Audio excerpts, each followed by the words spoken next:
Hello కుషికేమ్ gems, how are you all? ఈరోజు ఈ వీడియోలో మనము టీఎస్పీఎస్సీకి సంబంధించి 2009లో వచ్చిన ప్రీవియస్ క్వశ్చన్ పేపర్కి సంబంధించిన క్వశ్చన్ సిరీస్లో పార్ట్ 13 అయితే చూడబోతున్నాం. అంటే క్వశ్చన్ నెంబర్ 111 నుంచి 120 వరకు. ఎస్, మన ఫ్రెండ్స్ కొంతమంది కామెంట్స్ పెట్టారు, మేడం మినిమం ఒక హాఫ్ అన్ అవర్ వీడియో అయితే చేయండి అని. నెక్స్ట్ వీడియోస్ నుంచి నేను తప్పకుండా అలా చేయడానికి అయితే ట్రై చేస్తాను. అండ్ మీకు కొన్ని ప్రీవియస్ క్వశ్చన్స్ సాల్వ్ చేయండి మేడం, ప్రీవియస్ పేపర్స్ సాల్వ్ చేయండి అని కూడా పెడుతున్నారు. మీ దగ్గర నా దగ్గర అయితే కొన్ని ఉన్నాయి, మీ దగ్గర ఇంకా కొన్ని పేపర్స్ ఏవైనా ఉంటే దానికి సంబంధించిన లింక్స్ కానీ పీడిఎఫ్స్ కానీ నాకు కనుక మీరు ఫార్వర్డ్ చేస్తే తప్పకుండా వాటిలో ఉన్న ప్రీవియస్ క్వశ్చన్స్ కూడా తప్పకుండా డిస్కస్ చేద్దాం. Let us start our video. So ఈరోజు ఫస్ట్ క్వశ్చన్ వచ్చేసి ఎస్, ఇంకా కొంతమంది ఫ్రెండ్స్ ఏం అడిగారు అంటే, మేడం క్వశ్చన్ పేపర్ కూడా ఇంత ఈజీగా ఉంటుందా?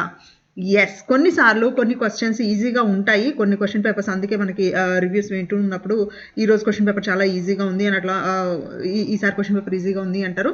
రైట్, క్వశ్చన్ పేపర్ ఈజీగా ఉన్నప్పుడు మనకి కట్ ఆఫ్ మార్క్స్ కానీ వాడు సెలెక్ట్ చేసే విధానం చాలా టఫ్గా ఉంటుంది. క్వశ్చన్ పేపర్ టఫ్గా ఉన్నప్పుడు మనకి కట్ ఆఫ్ మార్క్స్ కొంచెం కంఫర్టబుల్గా ఉంటాయి అనమాట. సో వాట్ ఎవర్, ఎప్పుడైనా సరే మనము బెస్ట్ ఆఫ్ ద అవుట్పుట్ ఇవ్వడానికి మనం ట్రై చేస్తే మనము సెలెక్ట్ అవ్వడానికి అయితే స్కోప్ ఎక్కువ ఉంటుంది. సో క్వశ్చన్ పేపర్ ఈజీగా ఉందా టఫ్గా ఉందా అనేది, క్వశ్చన్ పేపర్ ఈజీగా ఉండేది మనకు ఒక్కరికే కాదు కదా, ఎగ్జామ్కి ప్రిపేర్ అయ్యే వాళ్ళందరికీ ఈజీగా ఉన్నట్టు. అప్పుడు కట్ ఆఫ్ మార్క్స్ అయితే కొంచెం హై లెవెల్లో ఉంటాయి అనమాట. సో మన కాన్సెప్ట్ బట్టి మనము ఎలా అయితే కాన్సెప్ట్ని అర్థం చేసుకుని ఎలా అప్లై చేయాలి అనేది మనం కనుక నేర్చుకుంటే ఏ పాయింట్కైనా సరే మనము ఆన్సర్ అయితే చెప్పగలుగుతాం. So let us start our video with the question 111 today. Which of the following ions has the same number of unpaired electrons as of V3 plus? Vanadium 3 plus ion ki corresponding ga enni valency electrons, enni unpaired electrons అయితే ఉన్నాయో ఇచ్చిన వాటిలో ఈ 4 ఆప్షన్స్లో ఏ ఆప్షన్లో ఉన్న అయాన్కి same number of unpaired electrons అడిగాడు. వ్యాలెన్సీ నెంబర్ ఆఫ్ ఎలక్ట్రాన్స్ అడగలేదు, అన్పెయిడ్ ఎలక్ట్రాన్స్ అడిగాడు. సో ఈ అన్పెయిడ్ ఎలక్ట్రాన్స్ అనేది మనము జాగ్రత్తగా చూసుకోవాలన్నమాట. సో ముందు V3 plus oxidation state, vanadium 3 plus oxidation స్టేట్లో వెనాడియంలో ఎన్ని అన్పెయిడ్ ఎలక్ట్రాన్స్ ఉంటాయి అంటే V3కి మనకి oxidation state number of valence electrons ఆ కాన్ఫిగరేషన్ వచ్చేసి D2 ఉంటుంది. అంటే దీనిలో 2 అన్పెయిడ్ ఎలక్ట్రాన్స్ అయితే ఉన్నాయి. ఎందుకని Dలో 5 ఆర్బిటాల్స్ ఉన్నాయి. ఈ 5 ఆర్బిటాల్స్లో కూడా మనకి అకార్డింగ్ టు హున్స్ రూల్ మనకి ఎప్పుడైతే డీజనరేటివ్ ఆర్బిటాల్స్ ఉంటాయో ఒక్కొక్క ఎలక్ట్రాన్ ఎంటర్ అవ్వాలి. సో మనకి డి ఆర్బిటాల్లో 5 ఆర్బిటాల్స్ అయితే ఉంటున్నాయి కాబట్టి 2 ఎలక్ట్రాన్స్ కూడా 2 అంటే DXY DYZ అలా 2 డిఫరెంట్ ఆర్బిటాల్స్లో అయితే ఉంటాయి. అందువల్ల it will be having 2 unpaired electrons. So మిగిలిన వాటిల్లో వాటి కాన్ఫిగరేషన్ చూసి వాటి ఆక్సిడేషన్ స్టేట్ మీద డిపెండ్ అయ్యి వాటి కాన్ఫిగరేషన్ చూస్తే దేనిలో అన్పెయిడ్ ఎలక్ట్రాన్స్ ఎగ్జాక్ట్గా 2 ఉంటాయో అది మనకి రైట్ ఆన్సర్ అవుతుంది అనమాట. సో Cr3+కి మనకి కాన్ఫిగరేషన్ వచ్చేసి Cr3+కి కాన్ఫిగరేషన్ వచ్చేసి మనకి D3 అవుతుంది. మీరు దాని అటామిక్ నెంబర్ తీసుకుని ఎలక్ట్రాన్ కాన్ఫిగరేషన్ రాసి దానిలో 3 ఎలక్ట్రాన్స్ తీసేస్తే మనకి కాన్ఫిగరేషన్ అనేది D3 అవుతుంది అనమాట. 3D3 అండ్ 4s0 అవుతుంది. సో దీనిలో అన్పెయిడ్ ఎలక్ట్రాన్స్ ఎన్ని ఉన్నాయి? దీనిలో అన్పెయిడ్ ఎలక్ట్రాన్స్ 3 ఉన్నాయి. So which is not our right answer. So Mn3+లో మనకి 3D4 అయితే వస్తుంది మనకి. సో దీనిలో కూడా 4 అన్పెయిడ్ ఎలక్ట్రాన్స్ అయితే ఉన్నాయి. సో నికెల్ 2+ మనకి 2 ఆక్సిడేషన్ స్టేట్లో నికెల్కి ఉన్న కాన్ఫిగరేషన్ ఏమొస్తుందంటే 3D8. సో దీని ఎలక్ట్రానిక్ కాన్ఫిగరేషన్ కనుక మనం రాసినప్పుడు డి ఆర్బిటాల్లో మిగిలిన వాటికి రాయట్లేదు. దీనికి ఎందుకు రాస్తున్నాను అంటే దీనిలో 2 అన్పెయిడ్ ఎలక్ట్రాన్స్ ఎందుకు ఉన్నాయో మనకు అర్థం కావాలి కాబట్టి డేలో 8 ఎలక్ట్రాన్స్ ఉన్నాయి. 1 2 3 4 5. సో 5 ఎలక్ట్రాన్స్ ముందు హాఫ్ ఫిల్ అయిన తర్వాత 6 7 అండ్ 8. సో ఈ 2 ఎలక్ట్రాన్స్ అన్పెయిడ్ ఎలక్ట్రాన్స్ ఉన్నాయన్నమాట. సో మనకి రైట్ ఆన్సర్ వచ్చేసి నికెల్. ఐరన్ +3 కూడా మనకి ఆక్సిడేషన్ స్టేట్ 3 ఆక్సిడేషన్ స్టేట్లో దానికి ఐరన్లో 2 అన్పెయిడ్ ఎలక్ట్రాన్స్ అయితే ఉండట్లేదు. సో మనకి అటామిక్ నెంబర్ తెలిస్తే దాని కాన్ఫిగరేషన్స్ అలాగే దాని ఆక్సిడేషన్ స్టేట్ని బట్టి మనం కూడా ఇలా చేయొచ్చు. ఇది చాలా ఈజీ క్వశ్చనే, కాకపోతే కొంచెం రఫ్ వర్క్ చేయాల్సిన క్వశ్చన్ అనమాట. మనం కొంచెం కాన్సన్ట్రేషన్ పెట్టేసి దాని ఆక్సిడేషన్ స్టేట్స్ని కూడా కన్సిడర్ చేసి ఎన్ని అన్పెయిడ్ ఎలక్ట్రాన్స్ ఉంటాయి అనేది మనం కొంచెం అయితే ఆలోచించాల్సిన క్వశ్చన్ అనమాట. Next question, which of the following statements regarding the transition elements is false? ఇచ్చిన వాటిలో ట్రాన్సిషన్ ఎలిమెంట్స్కి సంబంధించిన వాటిలో ఏది ఫాల్స్ స్టేట్మెంట్ అని అడుగుతున్నారు. Their atoms contain partially filled d orbitals. వాటి డి ఆర్బిటాల్స్ పార్షియల్లీ ఫిల్ అయి ఉంటాయి. They are capable of showing variable valencies, వాటికి వేరియబుల్ వ్యాలెన్సీస్ చూపించే క్యాపబిలిటీ ఉంటుంది, అంటే డిఫరెంట్ వ్యాలెన్సీ స్టేట్స్ అయితే చూపిస్తాయి అని అడుగుతున్నారు. All of their ions are colourless, వాటి అయాన్స్ అన్నీ కూడా కలర్లెస్ అని చెప్తున్నారు. అలాగే they form complexes readily. So ఈ ఇచ్చిన 4 స్టేట్మెంట్స్లో 3 స్టేట్మెంట్స్ కరెక్ట్. సో ఒక్క స్టేట్మెంట్ మాత్రమే ఫాల్స్. ఏంటి కరెక్ట్ చెప్పండి? Their atoms contain partially filled d orbital. మనకి డి ఆర్బిటాల్ ట్రాన్సిషన్ ఎలిమెంట్స్ అంటేనే మనం definition half filled or like incomplete d orbitals ఉన్న వాటిని మనం ట్రాన్సిషన్ ఎలిమెంట్స్ అంటున్నాము. సో ఇది రైట్, అంటే క్వశ్చన్ పరంగా రైట్ అనట్లేదు, కాన్సెప్ట్ పరంగా రైట్ అంటున్నాను, right. So and they are capable of showing variable valencies. Yes, వాటికి వేరియబుల్ వ్యాలెన్సీస్ చూపించే కేపబిలిటీ ఉంటుంది. And they form complexes readily. మనం కోఆర్డినేషన్ కాంపౌండ్స్లో మనం మ్యాక్సిమం చెప్పుకునే సెంట్రల్ మెటల్ ఆటమ్స్ అన్నీ కూడా మనకి డి బ్లాక్ ఎలిమెంట్స్ నుంచి ట్రాన్సిషన్ ఎలిమెంట్స్ నుంచే తీసుకుంటాం. సో ఈ 3 రైట్ ఆన్సర్స్, అంటే థియరిటికల్లీ కరెక్ట్. సో ఈ క్వశ్చన్కి రైట్ ఆన్సర్ వచ్చేసి ఈ ఆన్సర్ అనమాట. సో ఎందుకని క్వశ్చన్లో వాడు ఏది ఫాల్స్ అని అడిగాడు కాబట్టి. All of their ions are colourless. యాక్చువల్గా డి బ్లాక్ ఎలిమెంట్స్ అన్నీ కూడా వాటి కరస్పాండింగ్ అయాన్స్ అన్నీ కూడా మోస్ట్లీ కలర్గానే ఉంటాయి. Next question. The transition metal that has stable configuration in +1 oxidation state. Transition metals అన్నింటిలోనూ ఒకే ఒక మెటల్ ఉంది which will be sowing like a stable +1 oxidation state. అదేంటి అంటే కాపర్. ఎందుకని కాపరు +1 ఆక్సిడేషన్ స్టేట్లో మనకి 3d10 4s0 కాన్ఫిగరేషన్ అనేది చూపిస్తుంది. సో ఇది కంప్లీట్లీ ఫిల్డ్ కాన్ఫిగరేషన్, ఇదేమో కంప్లీట్లీ ఎంటీ కాన్ఫిగరేషన్. సో దానివల్ల +1 ఆక్సిడేషన్ స్టేట్లో కాపర్ అనేది మనకి స్టెబిలిటీ చూపిస్తుంది. Okay, next question. So the highest oxidation state is achieved by the transition element with the electronic configuration. So highest oxidation state మన periodic table లో D block elements లో మనం చదివింది ఏంటి అంటే +7 oxidation state. +7 oxidation state for manganese మనం చదివాము. So అదే ఎందువల్ల మ్యాంగనీస్ ఉంటుంది అంటే it is having the most available like అంటే బ్యాలెన్సీ షెల్లో నెంబర్ ఆఫ్ ఎలక్ట్రాన్స్ చాలా ఎక్కువ ఉండేవి కాబట్టి. సో ఇక్కడ మనకు చూస్తుంటే D3s2 ఇది ఓన్లీ 5 ఎలక్ట్రాన్స్ మాత్రమే ఉన్నాయి బ్యాలెన్సీ షెల్లో. అలాగే బ్యాలెన్సీ అండ్ N-1Dలో కూడా. సో D5s1 దీనిలో 6 ఉన్నాయి, D5s2 దీనిలో 7 ఉన్నాయి, D8s2 దీనిలో అయితే 10 ఉన్నాయి. కానీ 10 ఎలక్ట్రాన్స్ని మనమైతే బయటకు తీయలేము. సో ఆబ్వియస్గా మనకి రైట్ ఆన్సర్ వచ్చేసి D5s2 అనమాట. Okay, next question. For the first row transition metal ions, the magnetic moment in Bohr magnetrons is calculated by the formula. 4 formulas ఇచ్చారు. ఈ 4 formulasలో first row of the transition ఎలిమెంట్స్లో transition అయాన్స్లో magnetic moment Bohr magnetron use చేసి ఎలా calculate చేస్తాము, ఏ formula ద్వారా calculate చేస్తాము అని అడుగుతున్నారు. సో బోర్ మ్యాగ్నెట్రాన్ యూస్ చేసి మ్యాగ్నెటిక్ మూమెంటం మనం మెజర్ చేయాలి అంటే 2 ఫార్ములాస్ అయితే ఉన్నాయి. ఒకటి స్పిన్ మ్యాగ్నెటిక్ మూమెంటము, ఒకటేమో మ్యాగ్నెటిక్ మూమెంట్ అంటాము.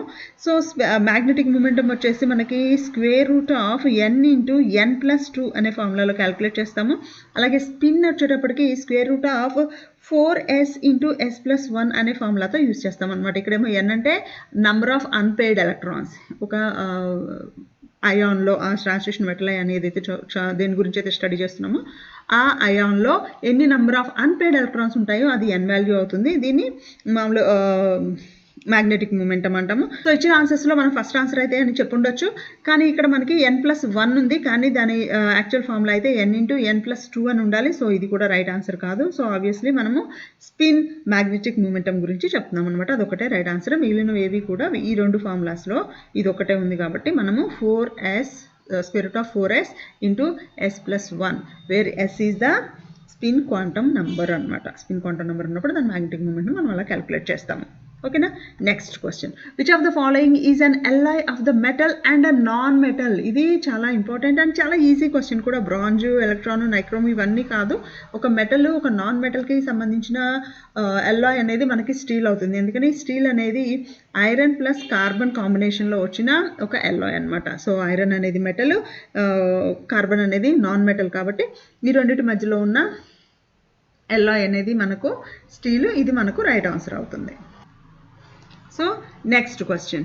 Which of the following compounds is coloured and paramagnetic in nature. So ఇచ్చిన వాటిల్లో ఏది కలర్డ్గా ఉంటుంది, అలాగే పారామాగ్నెటిక్ క్యారెక్టర్ ఉంటుంది అనేది కనుక మనం చూసినప్పుడు scandium 3+ oxidation state central metal atom చూస్తాము.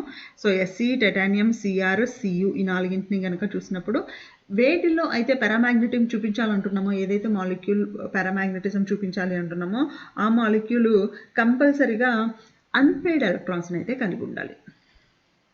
అన్పెయిడ్ ఎలక్ట్రాన్స్ ఉండాలి. అన్పెయిడ్ ఎలక్ట్రాన్స్ ఉన్నప్పుడు మాత్రమే అది మనకు కలర్డ్ కాంపౌండ్స్ని చూపిస్తుంది. సో ఇప్పుడు మనం స్కాండియం చూద్దాం. చూడండి, స్కాండియం ఆక్సిడేషన్ స్టేట్ ఎంత? స్కాండియం 3+ ఉంది, టైటానియం 4+ ఉంది, అలాగే క్రోమియం వచ్చేసి 3+ ఉంది, కాపర్ వచ్చేసి +1 ఉంది. అవునా? సో ఈ ఆక్సిడేషన్ స్టేట్స్లో వాటి ఎలక్ట్రానిక్ కాన్ఫిగరేషన్ కనుక మనము చూసినట్టయితే మనకేమవుతుంది?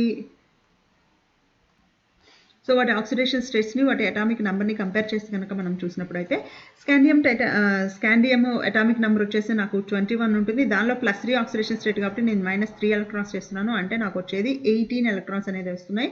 సో ఈ 18 ఎలక్ట్రాన్స్ అనేది నాకు nearest inert gas configuration, AR configuration, organ configuration అవుతుంది. సో స్కాండియం అనేది నాకు పారామాగ్నెటిక్ క్యారెక్టర్ అయితే చూపించదు, because it is having +3 oxidation state, same like stable configuration అయితే ఉంది, అన్పెయిడ్ ఎలక్ట్రాన్స్ అయితే లేవు కాబట్టి. అలాగే టైటానియం 4 అనేది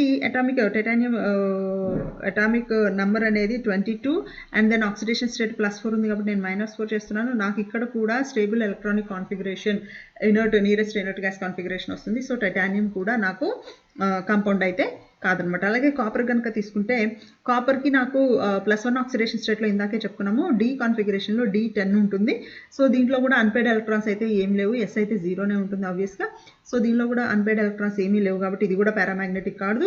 సో నాకు ఉండింది ఒకటే Cr3+. ఈ Cr3+ కనుక నేను కన్సిడర్ చేసినప్పుడు నాకు Cr3+లో దీని అటామిక్ నంబరు 24, దానిలో నాకు 3 ఎలక్ట్రాన్స్ కనుక నేను తీసేస్తే, ఎందుకంటే 3+ ఆక్సిడేషన్ స్టేట్ ఉంది కాబట్టి 3 ఎలక్ట్రాన్స్ తీసేస్తే నాకు 21 అయితే ఉంటుంది.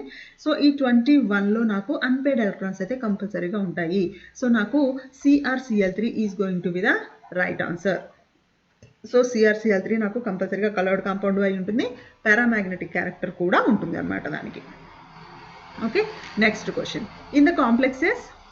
In complexes, the primary valency of the metal is always equal to its oxidation number, coordination number, atomic number, mass number. So ఈ నాలుగింట్లో దేనికి ఈక్వల్ అవుతుంది ప్రైమరీ వ్యాలెన్సీ అనేది అడుగుతున్నారు. సో ప్రైమరీ వ్యాలెన్సీ అనేది అటామిక్ నంబర్ కాదు, మాస్ నెంబర్ కూడా కాదు, మనకి తెలుసు. Primary valency of a metal will always be equal to the oxidation number. మరి కోఆర్డినేషన్ నంబర్ అంటే ఏంటి అంటే సెకండరీ వ్యాలెన్సీ, అంటే అది ఎన్ని లైగండ్స్ నుంచి ఎలక్ట్రాన్స్ని యాక్సెప్ట్ చేయగలుగుతుంది అనేదాన్ని మనం కోఆర్డినేషన్ నెంబర్ అంటాము, దాన్ని మనం సెకండరీ వ్యాలెన్సీ కింద చెప్తాము. ప్రైమరీ వ్యాలెన్సీ అయితే దాని ఆక్సిడేషన్ నెంబర్ అనమాట, అంటే దాని +2 ఆక్సిడేషన్ స్టేట్లో ఉందా, +3 ఆక్సిడేషన్ స్టేట్లో ఉందా అని చెప్తాం కదా, దాన్ని ఆ సెంట్రల్ మెటల్ ఆటమ్ యొక్క ప్రైమరీ వ్యాలెన్సీ అని చెప్తాం అనమాట. Next question. The ligand in K4FeCN6 is. So ఈ మాలిక్యూల్లో, ఈ కోఆర్డినేషన్ కాంప్లెక్స్లో లైగాండ్ ఏది అన్నారు. లైగాండ్ అంటే ఏంటి? ముందు డెఫినేషను. లైగాండ్ అనేది ఒక atom or group of atoms which will be able to donate a pair of electrons to the central metal atom. Central metal ఆటమ్కి ఏదైతే ఒక ఆటమ్ కానీ ఒక గ్రూప్ ఆఫ్ ఆటమ్స్ కానీ లోన్ పేర్ ఆఫ్ దాని ప్రెజెన్స్లో ఉన్న లోన్ పేర్ ఆఫ్ ఎలక్ట్రాన్స్ కానీ కొన్నిసార్లు పై ఎలక్ట్రాన్స్ని కూడా డొనేట్ చేసే క్యాపబిలిటీ ఉన్నదాన్ని మనం లైగాండ్ అంటాము. సో లైగాండ్ ఇక్కడ ఉన్నది K అనేది మెటల్, Fe అనేది మెటల్. జనరల్గా మెటల్స్ అనేవి లైగాండ్స్గా ఉండవు. సో ఆబ్వియస్గా మనకి లైగాండ్ అనేది Cn అనమాట, రైట్. పొటాషియం కాదు, ఐరన్ కాదు, Fe2+, Fe3+ కాదు, మనకి లైగాండ్ వచ్చేసి Cn-. ఇలాంటి క్వశ్చన్స్ చూసినప్పుడు నిజంగా క్వశ్చన్ పేపర్లో ఇంత సింపుల్ క్వశ్చన్స్ ఉంటాయని డౌట్ మనకు కూడా వస్తుంది, right. Next question. The effective atomic number of iron in FeCN6 3-. EAన్ని మనం ఎలా క్యాలిక్యులేట్ చేయాలో ఇది ఇంతకుముందు ఒక క్వశ్చన్లో నేర్చుకున్నాము. సో EANకి ఫార్ములా ఏంటి అంటే atomic number of the central metal atom plus 2 into number of ligands minus oxidation state of the central metal atom. వేస్తే మనకు ఈ ఏఎన్ని నంబర్ని మనం క్యాలిక్యులేట్ చేయొచ్చు. సో ఇక్కడ మనకి సెంట్రల్ మెటల్ ఆటమ్ వచ్చేసి ఐరన్.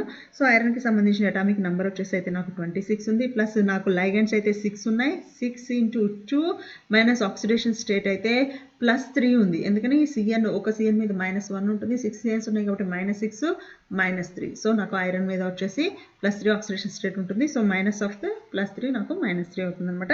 దీన్ని నేను సింప్లిఫై చేస్తే I will get the answer of 35. So ఇది నాకు రైట్ ఆన్సర్ అవుతుంది. సో ఈరోజు వీడియో అయితే ఇంతే. సో మీకు కనుక ఈ వీడియో ఇన్ఫర్మేటివ్గా ఇంట్రెస్టింగ్గా కనుక అనిపిస్తే తప్పకుండా లైక్ చేయండి. ఎవరైతే కెమిస్ట్రీ ఆస్పిరెంట్స్ ఉన్నారో వాళ్ళ కోసం ఈ వీడియోని అయితే షేర్ చేయండి. మన ఇటువంటి ఇన్ఫర్మేటివ్ వీడియోస్ కోసం మన ఖుషికం ఛానల్ అయితే సబ్స్క్రైబ్ చేయండి. మీ ఫీడ్బ్యాక్ ఏదైతే బాగా హెల్ప్ చేస్తుంది, నాకు గైడ్ చేస్తుంది, ఇంకా ఏం చేయాలి, ఇంకా ఏం టాపిక్స్ చేయాలి, మీకు ఇంకా ఎలాగ నేను హెల్ప్ చేయగలను అనే దాని మీద అయితే నాకు మంచి క్లారిటీ అయితే వస్తుంది. సో కీప్ సపోర్టింగ్ ఖుషికం. I'll see you with another video. Until then, bye.